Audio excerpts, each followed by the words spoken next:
how can many other cultures influence my teaching or help me to teach better or just to help teaching at all? I think that the cross-cultural exchange that happens from sharing with other musicians and artists brings about a greater education than you ever could have in a normal classroom setting. So for example, if everyone is from the same area or from the same neighborhood or community, they experience similar circumstances. But when you bring together people from different parts of the globe who have different circumstances working at a very high level, I think that you experience a greater education, a multicultural education, and one that's quite diverse in scope. So I believe that it's actually a better thing than just your normal, average, everyday classroom. 3 most important skills of a musical teacher. First, empathy.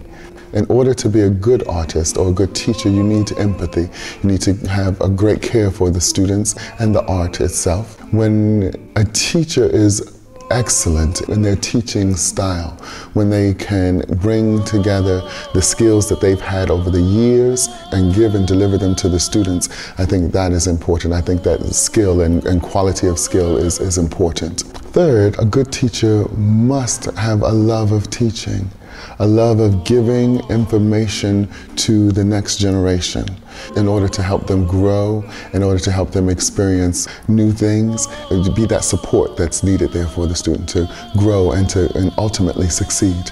3 of the most important demands I have for students would be to work hard, to have a good work ethic. When we begin to work, I feel and they feel the weight of what they're doing or the importance, so that they can progress quickly, so that they don't meander, that they don't lose their way. I also require the students to give of themselves. I think that no artist or no musician can really move forward or be successful without investing their time, their heart, their soul, their mind, in order to be able to do something that's beyond the ordinary. And the third would be a good relationship. I believe that nothing good happens outside of relationship. So I think that if we are going to work together as students, we need to form a relationship, a teacher-student bond, but beyond that, a friendship that will help me support them and them trust me.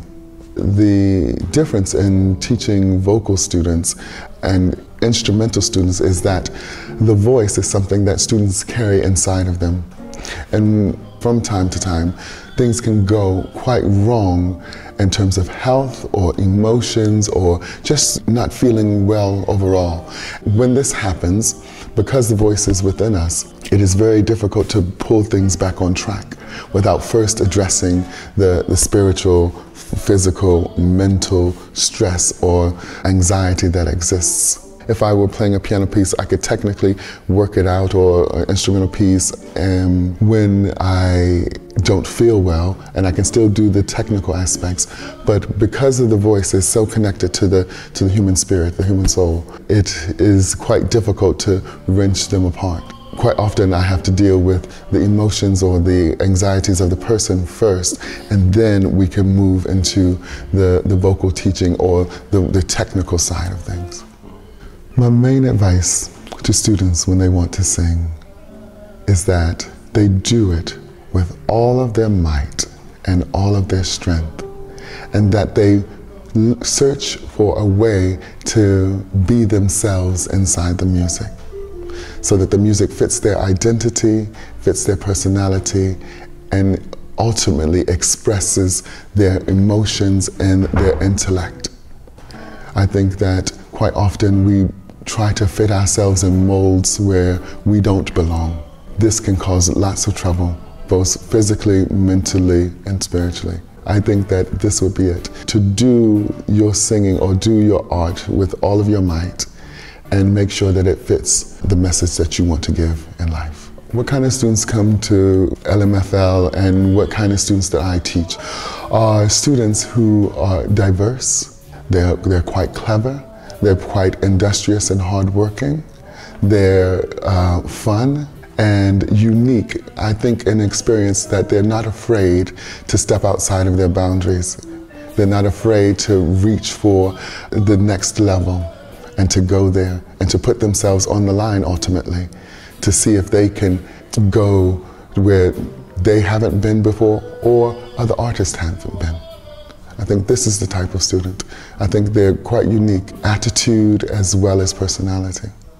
I find the atmosphere on the course to be nurturing, kind, loving, but very structured. So well structured that in a few weeks, students come to a very high level of performance with lots of hard work and training and direction, but they move very quickly. This environment, I think, is one of nourishment, growth, and success.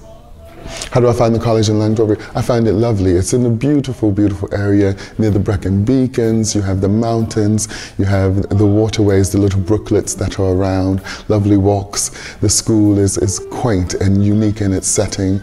The area provides such a lovely background for learning, moving away from society and putting yourself in a place where you can immerse yourself in music, language, art, and life. What type of peace I would take away with me on a desert island if I could only take one piece. This piece is called "Soon I Will Be Done with the Troubles of the World." And quite often this tune and this melody rings in my ear. It rings in my ear from childhood because these were songs I would have heard growing up inside of churches and inside of my family. And the song says, "Soon I will be done with the troubles of the world, going home to be with my God." This song, it makes you feel like you have a bit of peace on earth, a bit of heaven on earth, if you will. What are my idols from young age? In singing, you mean? Oh, well, Placido Domingo, Pavarotti, Alfredo Kraus, Leontine Price, Kathleen Battle, Jesse Norman, Mignon Dunn, Thomas Carey, Martha Henderson, or Marsha Henderson as well. See, these are some of my greats that I hold near and dear to me all the time. And I follow them quite, you know, or I have followed them. The ones who have passed away, I looked at their literature, and the ones that are still living, I watch them closely. And I think that quite often I emulate or try to become a bit like them. They do what I'd like to do best. Musical education is extremely important for children. Musical education is one of the things that fosters right and left brain, and it's one of the few things in the world that does this because it speaks to the analytical side as well as the creative side. And the more connections you can make as a child with these sides, the better the thinker a child is, or a better thinker a child is when they become an adult. So for one, it fosters intelligence. Singing motivates children and adults to express themselves with great accuracy and great depth. We live in a society that lives on the surface. When we get in trouble, we become worried or in crises. We don't understand why.